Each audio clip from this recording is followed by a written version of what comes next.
Hello students, इस video में हम एक्सरसाइज क्वेश्चन करेंगे एनसीईआरटी के यूनिट सॉल्यूशन के। क्वेश्चन नंबर है 1.9। स्टेटमेंट क्या है? A sample of drinking water was found to be severely contaminated with chloroform formula CHCl3 supposed to be carcinogen.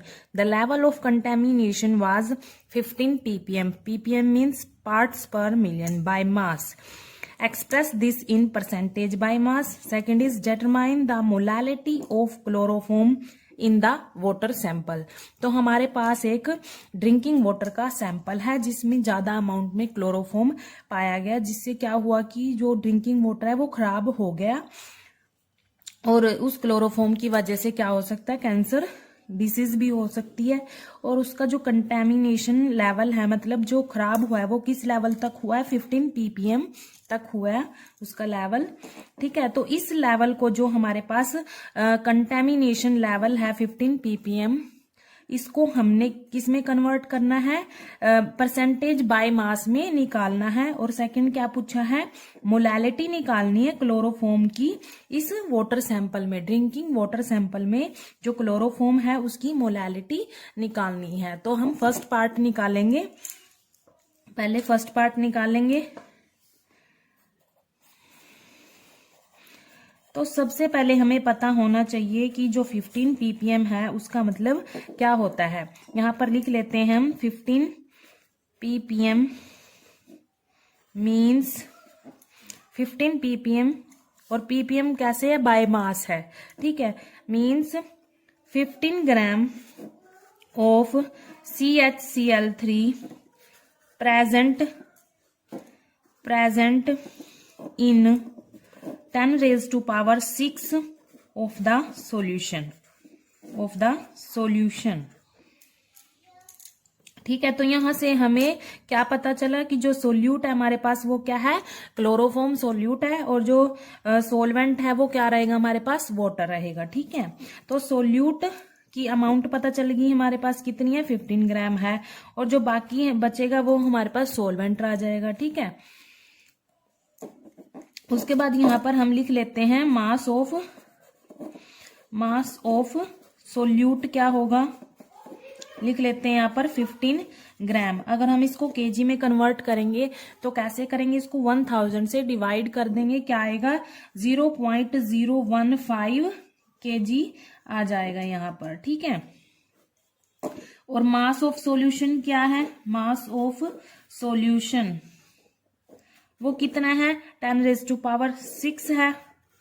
ये ग्राम में है, यहाँ पर ये क्या है, ग्राम में है क्योंकि बाय मास दिया हुआ है। ठीक है, इस ग्राम को भी हम केजी में कन्वर्ट कर सकते हैं। इसको अगर हम 1000 से डिवाइड करेंगे तो क्या रह जाएगा हमारे पास, 10 raised to power 3 kg यहाँ पर। ठीक है, उसके बाद हमारे पास सोल्यूट का मास भी है और मास ऑफ सॉल्यूशन भी है। तो यहां से हम सोलवेंट का मास निकाल सकते हैं। मास ऑफ सोलवेंट कैसे निकालेंगे, सॉल्यूशन के मास में से सोल्यूट के मास को माइनस कर देंगे। ठीक है, हमारे पास मास ऑफ सॉल्यूशन कितना था, 10 raised to power 3। हम इसको ऐसे लिख सकते हैं, ये केजी में है, माइनस क्या करेंगे, सोल्यूट का मास 0.015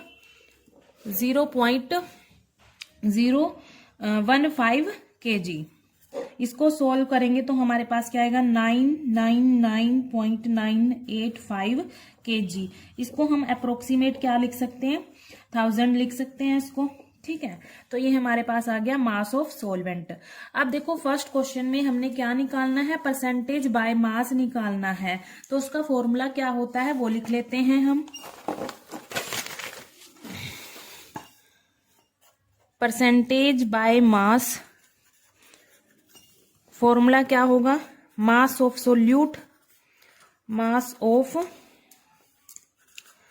सोल्यूट डिवाइड में क्या होगा, मास ऑफ सॉल्यूशन, मल्टीप्लाई में क्या होता है, 100 होता है। ठीक है, तो हमारा मास ऑफ सोल्यूट कितना था, 15 ग्राम था। हमने ये दोनों टर्म में निकाल लिया, ग्राम में भी और केजी में। आपकी मर्जी, आपको किस उसमें पुट करना है कर सकते हैं। ठीक है, तो मैं यहाँ पे इसमें ग्राम में पुट कर रही हूँ। ये मास ऑफ सोल्यूट क्या है हमारा, 15 ग्राम है यहाँ पर। ठीक है, तो मैं यहाँ पर 15 वैल्यू पुट कर रही हूँ और मास ऑफ सॉल्यूशन क्या था, 10⁶ ग्राम था, 10⁶ ग्राम। यहाँ पर वैल्यू पुट कर देते हैं 10⁶ ग्राम, यहाँ पर भी ग्राम था, ग्राम से ग्राम कैंसिल होगा और यहाँ पे मल्टीप्लाई में 100 था। तो अब इसको हम सोल्व करेंगे तो हमारे पास क्या आएगा, ये 0 से 2 0 यहाँ पर कैंसिल हो जाएंगी, यहाँ पर 4 आ जाएगा 10⁴। तो इसको सोल्व करेंगे, क्या आएगा हमारे पास, इसको हम ऐसे लिख सकते हैं, ये पावर ऊपर चली जाती है तो ये यहाँ पर -4 आ जाता है, 10⁻⁴। तो ये इसका परसेंटेज बाय मास निकाल दिया हमने फर्स्ट पार्ट में जो पूछा था। उसके बाद हमारे पास सेकंड पार्ट में क्या पूछा है, क्लोरोफॉर्म की मोलैलिटी पूछी है कि वाटर सैंपल में जो क्लोरोफॉर्म है उसकी क्या मोलैलिटी रहेगी। तो मोलैलिटी का फॉर्मूला हम लिख लेते हैं, यहाँ पर क्या होता है मोलैलिटी का formula, number of moles of solute, number of moles of solute divide में क्या होगा, mass of solvent, mass of solvent in KG.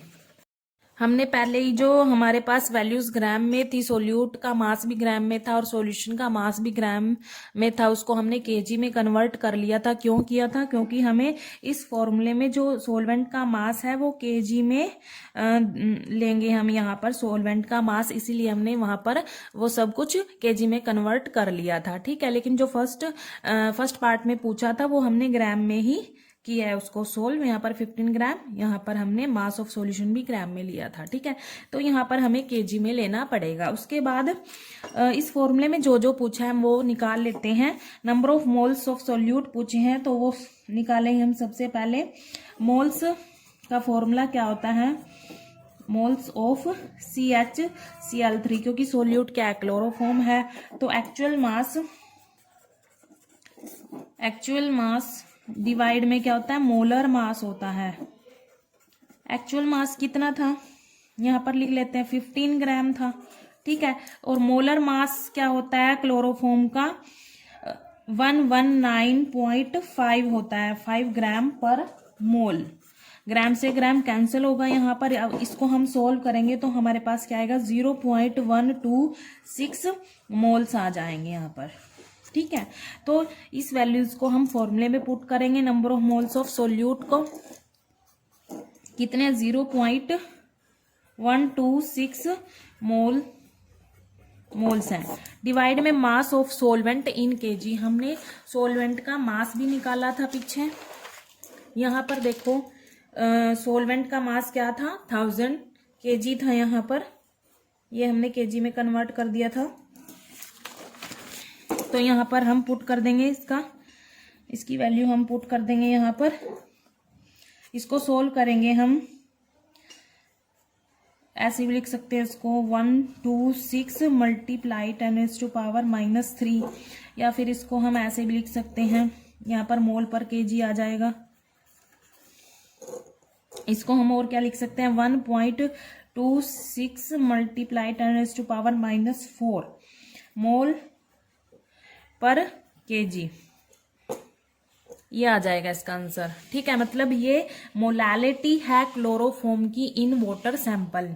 ठीक है, तो हमने दोनों पार्ट सोल्व कर लिए हैं। Thank you.